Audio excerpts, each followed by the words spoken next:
In this series, we're going to be looking at physical and mental well-being. It's never been more relevant than it is today.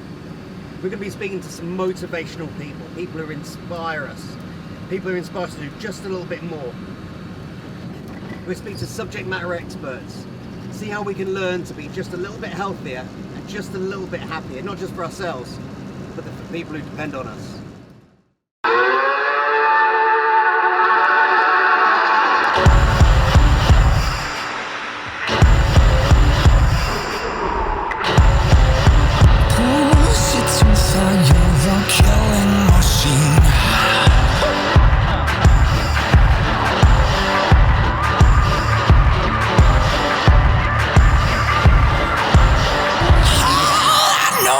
I'm gonna kill you tonight. Hi, my name's Ben Garwood. I've just spent a long career in Special Forces. I'm now in my 40s, I'm a dad, I'm retired, I'm seeing so many changes in myself, not just physically, but also mentally. I'm Amanda Vernals, veteran spouse, mum, business owner, and at the age of 45, I'm seeing many changes in myself too. After a long recent lockdown, I got to meet up with my old pal, Chris Ryan. We went up to Brecon Beacons, our old stomping ground, and we got to meet lots of interesting people and listen to their stories about why they're getting out.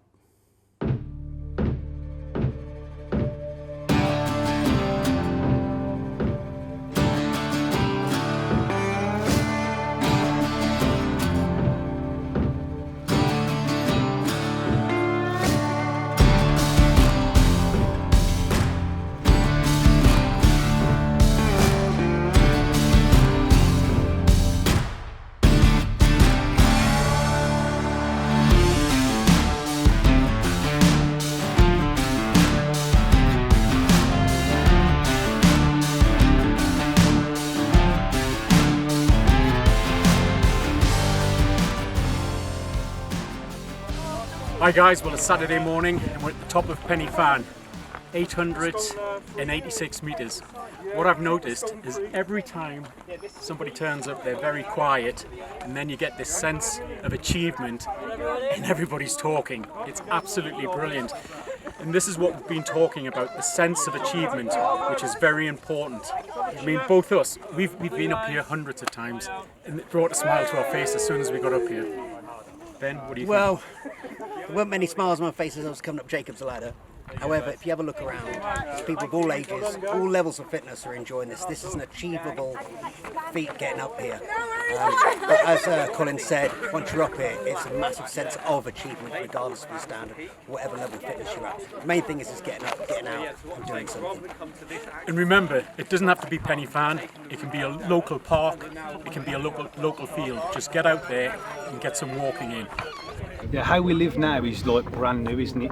This whole thing, like this whole human development up until a few hundred years ago was like, you know what I mean? Like connected to the land. Mm-hmm. There's no connect. You know, these kids now are so separated. It's terrifying. They're living out their lives on a computer screen with no reality. Yeah. With no, and we crave it. We need it. Yeah. But today was definitely heavier. And you know the legs are achy, but I think yeah, each time usually you get reviews, so it makes it really worthwhile, and I was hoping that once you get to this ridge there that you'll be able to see, but the kids are quite excited that we've been walking in the clouds. So I think it was after a terrible year that everybody's had, and drinking too much and eating too much and sitting on my arse too much, and it was just a case of actually let's go and do something. My friend here, Nina, has been sober for 6 months. Pretty awesome. And really inspired me to want to get on board and do the same type of thing. Yeah. She's been at Penny Fan before, but I never have. So I kind of been keeping fit for the last, I'd say, 2 months now, getting back to the gym, staying off the alcohol, eating better, and you just feel great for doing it. So I've always wanted to come at Penny Fan, and my friend Nina said, come on, let's do it. And here we are. yeah. Dan's training for Kilimanjaro at the moment. What's the charity you're doing this for? Man Down in Cornwall, it's a men's mental health charity. So also a Last Chance Hotel, which is animal rescue charity based in Cornwall. So, And why are these important to you? Harry, my best friend, dogs, you see, man's best friend, and men's mental health. Went for a bit of a rough time myself, and yeah, they're a good charity, nice and local from the south, and they seem to do good things for a lot of guys around me. It's amazing once you open up about it how many people actually do suffer. It's way up, you're puffing and panting, but once you catch your breath at the top, it's just like a bit of a head rush, isn't it? You just smile on your face always. And, yeah.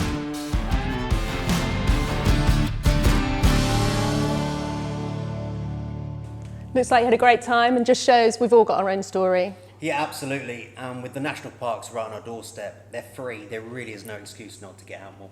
Talking about stories, I got to catch up with our friend Justin, who's one man who's not defined by his circumstance. Justin, it's great to see you. Hello. Thank you for coming down. No problem. So, you're a retired soldier, mountaineer, adventurer, but for those who don't know, would you mind sharing your story with us? Yeah, sure. Firstly, it's great to be back again. Love coming down. I love the environment here. And for us to just do a little bit of phys beforehand, it's lovely, isn't it? So we spoke about that before and it's cool. So yeah, back in 2011, I was serving with the 2nd Battalion The Rifles, and we were deployed on Herrick 15 in Afghanistan. And on this particular day, Multiple, which is just a small group of soldiers, were acting as a quick reaction force patrol. And there was another call sign, another British call sign that had been contacted. They'd been ambushed by the Taliban, and it was our job then to go out and essentially rescue them. On the way down to this incident, it's probably about a K away, if that. You could hear it all going off in the background in the distance, so we were kind of getting ready and throwing our kit together. And there was only 3 of us that were trained to use the search equipment, so myself and 2 friends, and the equipment's all laid out for us, ready to go on these patrols. So as soon as the call comes in, we just, 5 minutes notice to move, and we pick up the kit and we go. Now, I was just the closest person to the search equipment at that time, and I was trained in it, so I just grabbed it. There's no thought about it. It's just like, we need to go, so you just do what's there. So I pick up the kit and we make our way from our checkpoint out across, through irrigation ditches, through tree lines and across fields and irrigation ditches, and the fields are wet and muddy and it's hard going. And you can hear this contact going off in the distance, it's getting closer and closer now because we're approaching the scene. And it's kind of at this point where it's like, we're about to get involved and we're about to intercept the Taliban and hopefully take them out. But at this point, I've crossed an irrigation ditch and I'm searching as I'm going through with a metal detector. And kind of as I've stepped out the other side, I've just put my foot on a device. So my right foot has just gone straight on top of a device, and that's it. Big bang, and then my right foot was gone immediately, and the left leg was kind of just hanging on. So that was kind of, the start of my journey there. Were you conscious still? Yeah, I was fully conscious throughout, and I was like, I joke about this now with my friend Tom, who was one of the other guys that was search trained as well, and he was the first on the scene to me, or one of the first there. And I smoked at the time, and he only had 1 cigarette left, and I was like, mate, give me that cigarette. Give me that last fucking cigarette. He's like, mate, it's my last one. You even argued with me Yeah, about I was like, give me that cigarette. And this is the thing, back in the day, I had a nice set of gloves, and he was like, all right, I'll give you 2s on this cigarette, and I'm having your gloves. I was like, all right, fair enough. So we were having this negotiation while I was on the floor, and my legs were hanging off.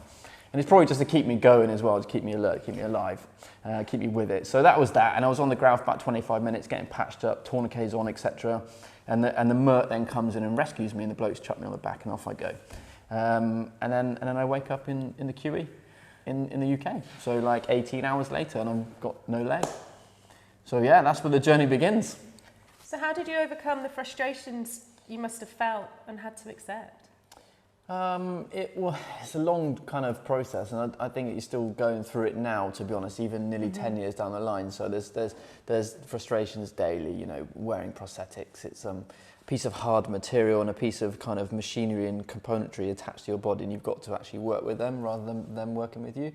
So naturally there are frustrations around that, walking over different terrains and wanting to be active and pushing myself over that. But it was always activity that kept me going. So it was always small goals. I would set myself a small task, immediately after injury in hospital. You'd be like, right, well, I want to move from here to the other side of the room in my wheelchair today, or I want to be able to brush my teeth, or I want to be able to hold this in my hand. You know, so it was always like a little task, and I'd always set a little goal, and when I achieved that little goal, it would be a sense of reward.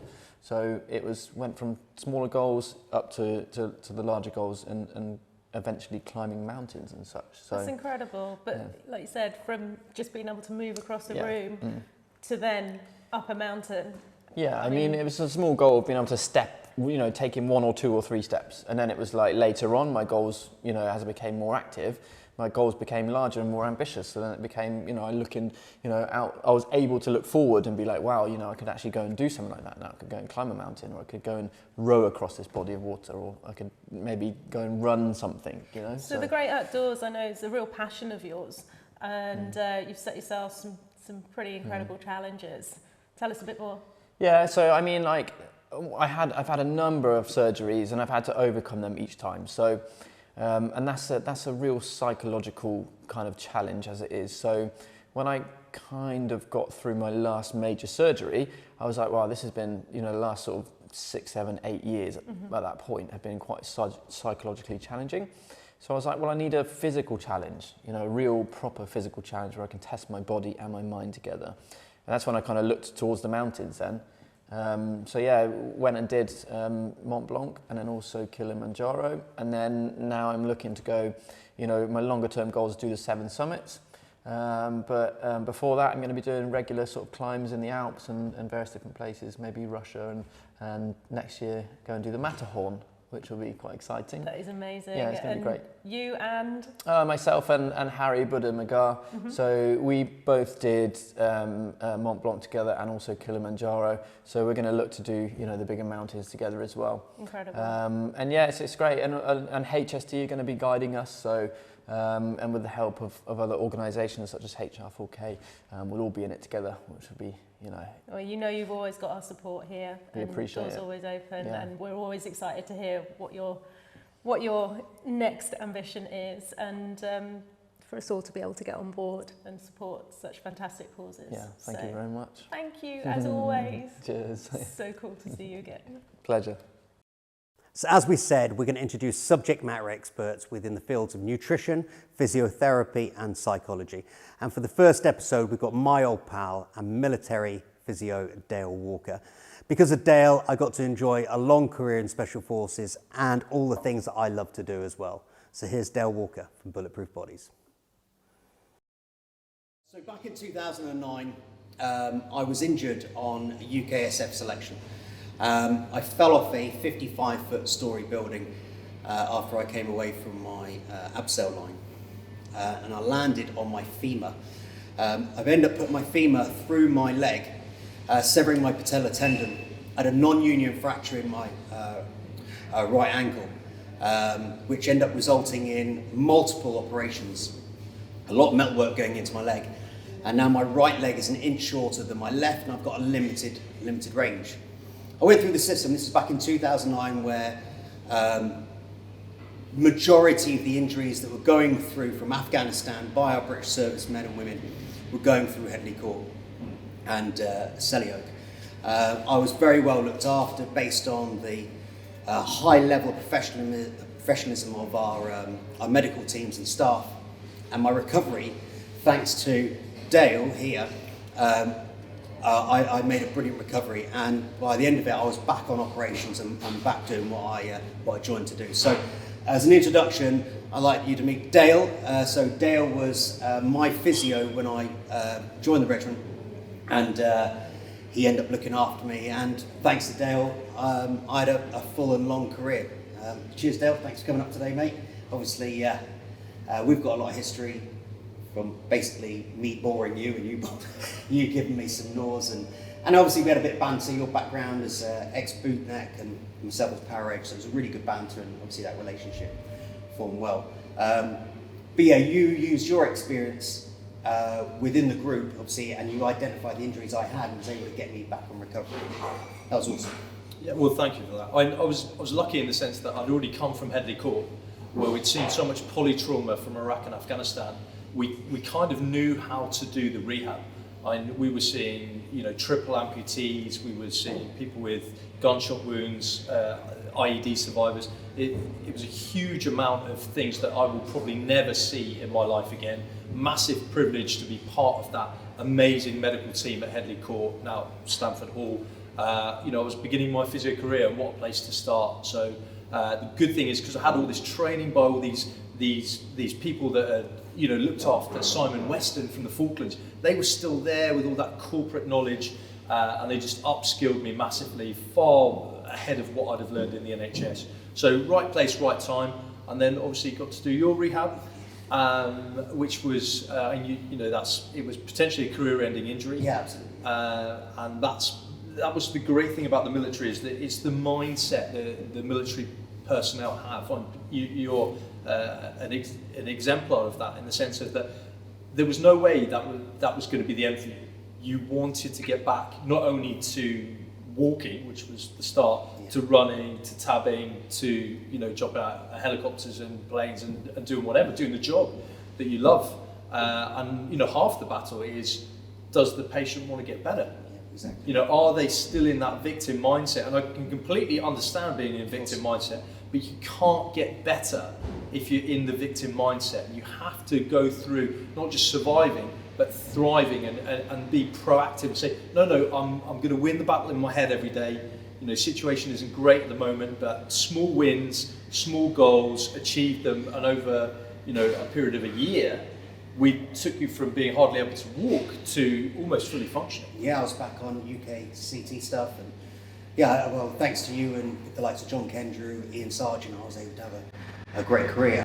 Have you taken those skill sets now, and can you see the crossover you can bring into the civilian world as well with them? Yeah, I'm in a fortunate position now. You know, I left the military 6 years ago now. I took a week off and started lecturing at the University of Salford, teaching exercise prescription. So yeah, there's a huge amount of that. We've even had patients come down, you know, ex-Headley Court patients, you know, bilateral amputees with osseointegrated legs.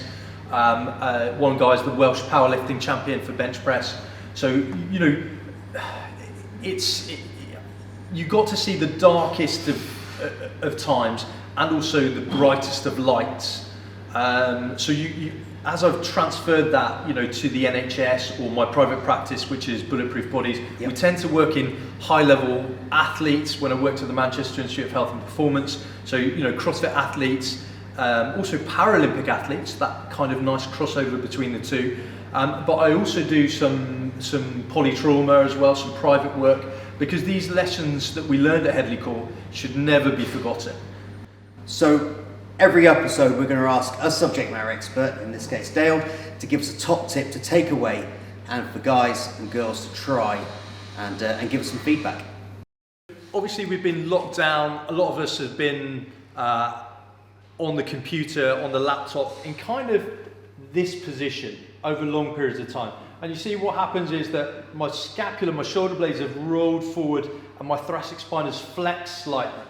Okay? So when I go to get up, I stay in this position because I'm in this position for 8 hours a day. Okay? And if I try and move my shoulder in this position, I get to about here and it doesn't feel right. Okay? Because I'm in this flex position. So if we come and look at Kyle here, okay? So turn side on that way for me, Kyle. So what I want you to do is just lift your arms up to the front for me, all the way to the top, all the way to the top. So come back down again a little bit, and I'm going to block your ribs there, okay? And now lift up from there. So there, if I'm blocking the ribs, that's the end of Kyle's mobility. And if I let him go there, go up, then that thoracic extension, and relax down, that thoracic extension allows a better movement. Okay, so if Kyle just rounds his shoulders into that, imagine you're typing on a laptop. Type on a laptop in this horrible porn or whatever it is. in this horrible seated position. Now keep in that position, but lift your shoulders to the front. No, keep rounded and now lift your shoulders to the front. Up to all the way to the top. Keep going. So he's got good enough mobility, but again, he's going from that thoracic extension. So come back down again. So this thoracic extension is massively important. So what we're going to do is we're going to do something called the one finger chest lift. Okay, this is a technique from Jeremy Lewis, the great Jeremy Lewis, fantastic physiotherapist. And all we're going to do is I put one finger at my solar plexus. Okay, and I just push my chest up like that. That puts me into a little bit of thoracic extension, and from there I've got a fabulous easy range of movement. If I slouch again, that range of movement becomes hard for me to do. I do one finger chest lift and all of a sudden my spine is in a better position. Good posture means good movement.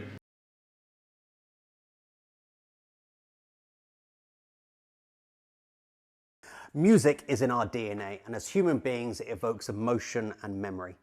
Here at HR4K we recognise the importance of music in well-being. That's why we're always keen to introduce new bands and new artists.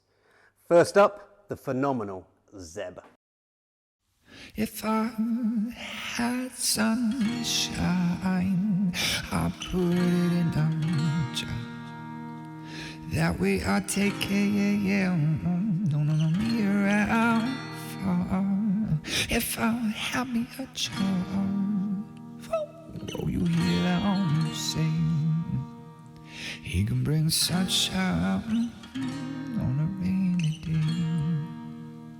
If I had me a cloud, I'll put it in my pocket. That way I take good care of it. Won't be sure not to drop it.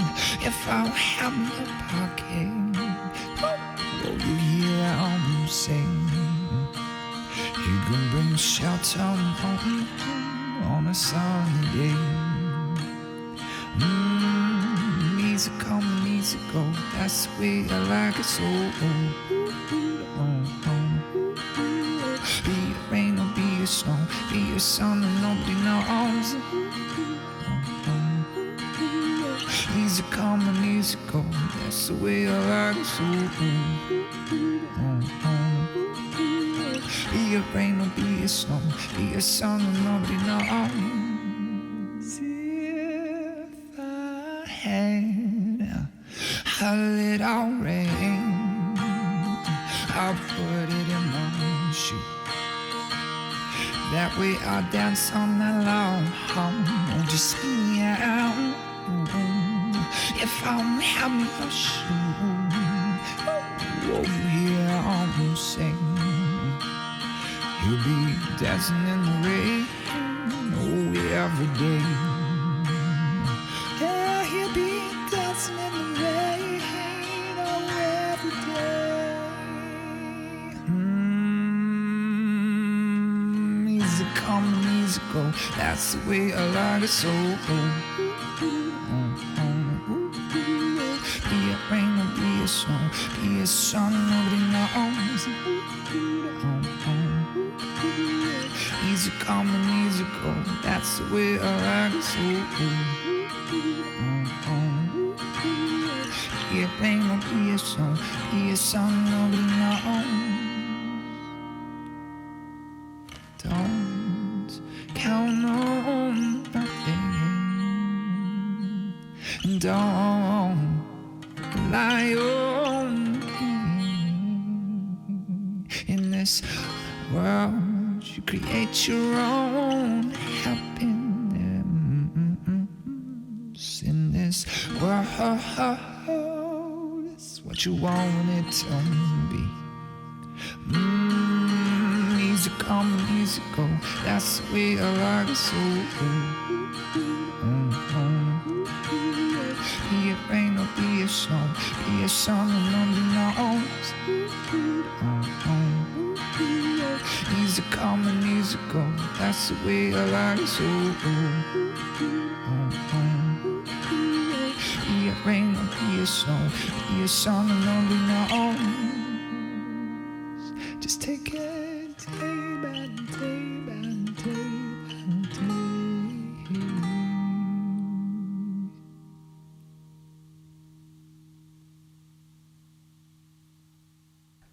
Up next is an amazing story. So my mate Wes Gold left the military many years ago to go and set up anti-poaching teams in Tanzania.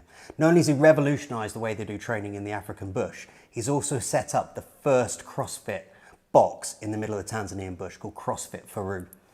So he uses functional fitness to maintain the longevity of his rangers in the field. This is Wes Gold doing a little VT, and this is CrossFit Faru.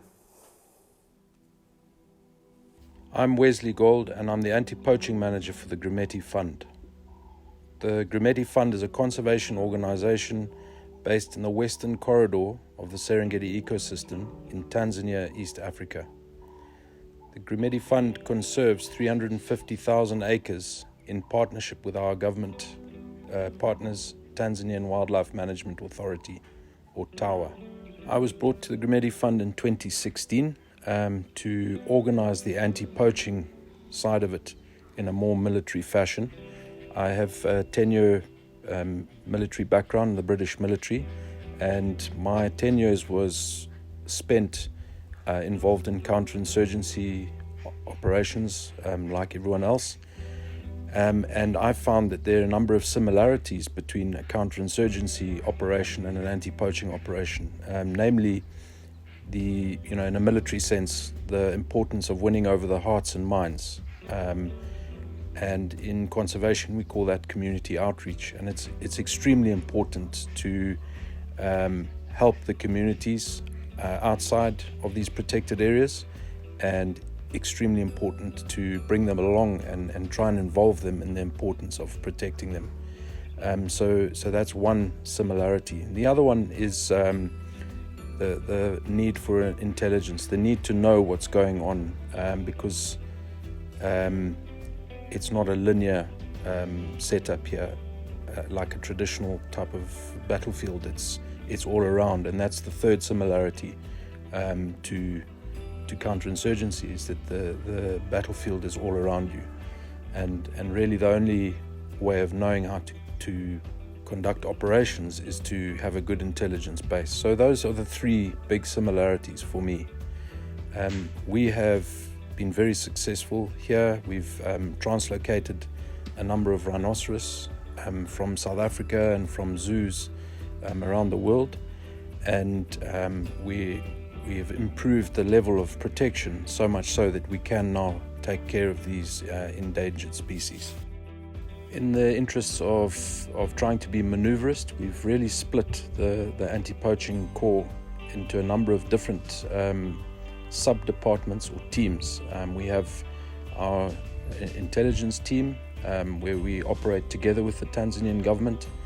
We've got another team, what we call our Special Operations Group, and they're our better scouts, more equipped, better trained, and their job is basically to react to the intelligence that comes out.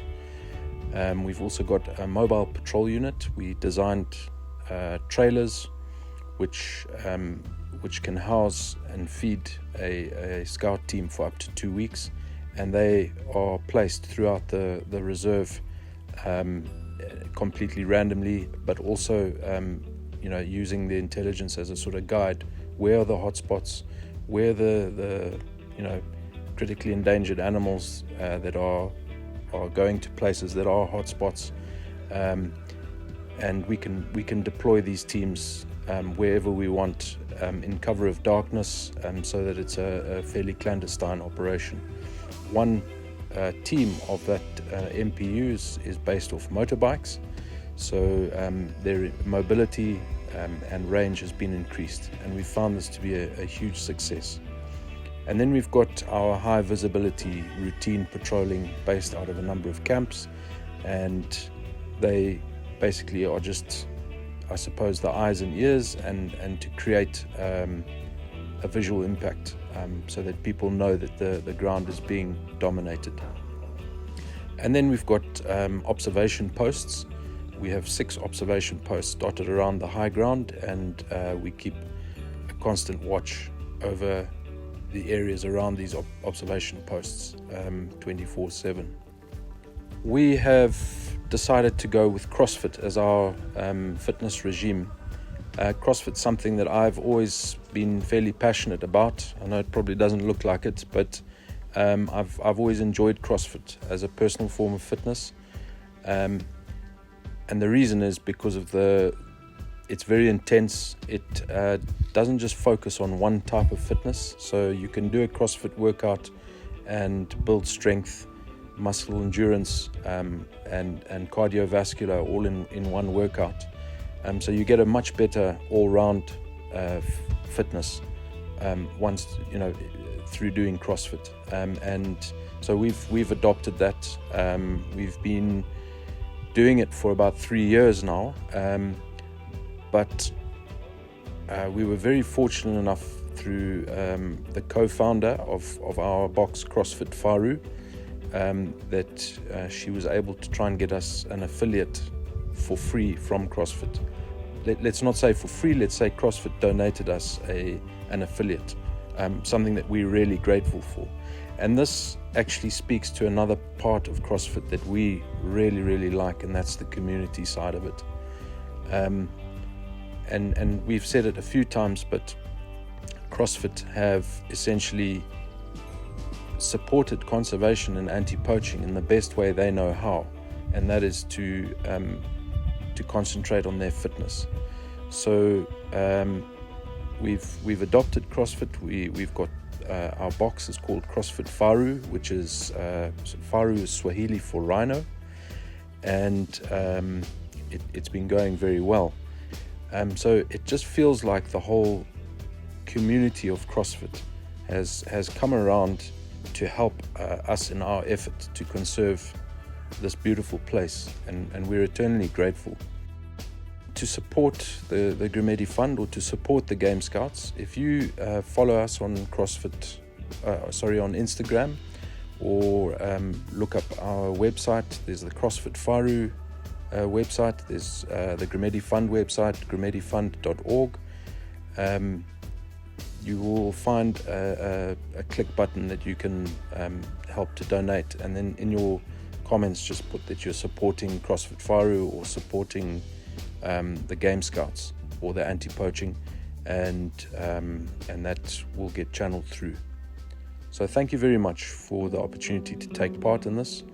HR4K has been a huge support of the anti-poaching at the Grimedi Fund ever since I've been here. Very grateful to Ben, very grateful to HR4K, and I look forward to continuing that relationship in the future.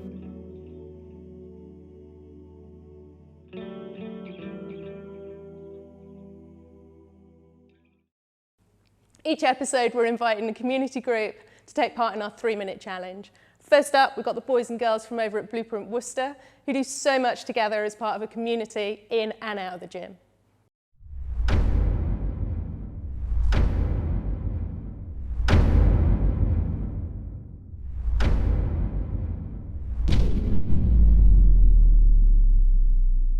Three, 2, 1, let's go.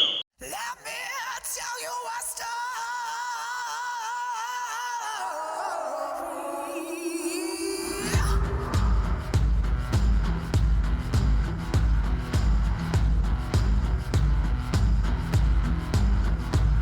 Let bygones be bygones, the river life won't flow.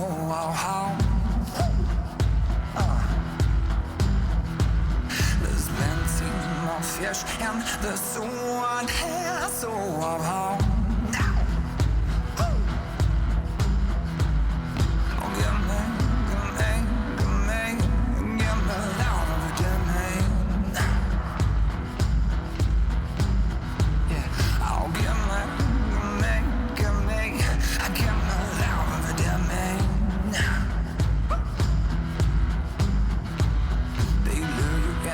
Tie you up and they beat you till your arms draw home. Yeah. They use you, abuse you, and bam, bam, ooze.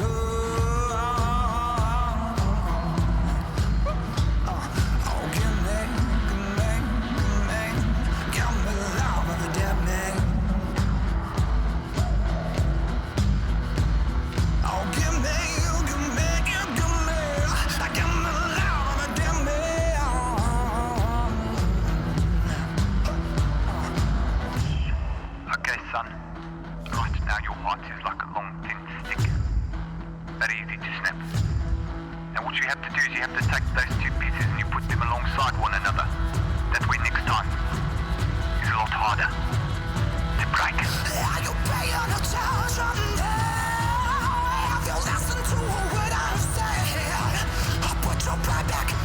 Come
Guys, well done. Honestly, how was that? Yeah, Good. tough. Yeah? For a 3-minute workout. 3-minute, yeah, it's pretty Yeah, which bit in particular? Arm pump. Yeah, Yeah. press ups and burpees. Triceps. It's good though. Awesome. What was the score? So good work, guys. Excellent score there of 86 reps. So no reps, so very well done to you.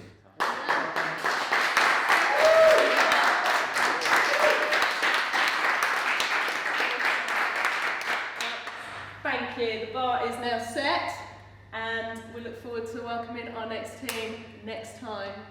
Thank Awesome. you. Thanks very much. Thank you. Thank you.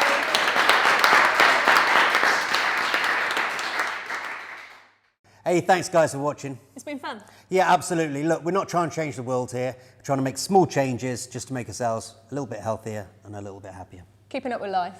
Keeping up with my kids. Thanks, guys. Thank you.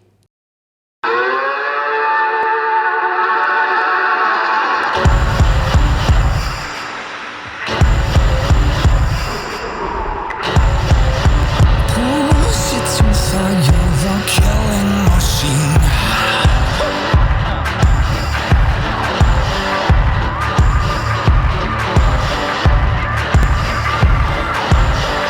All I know is I'm gonna kill you tonight.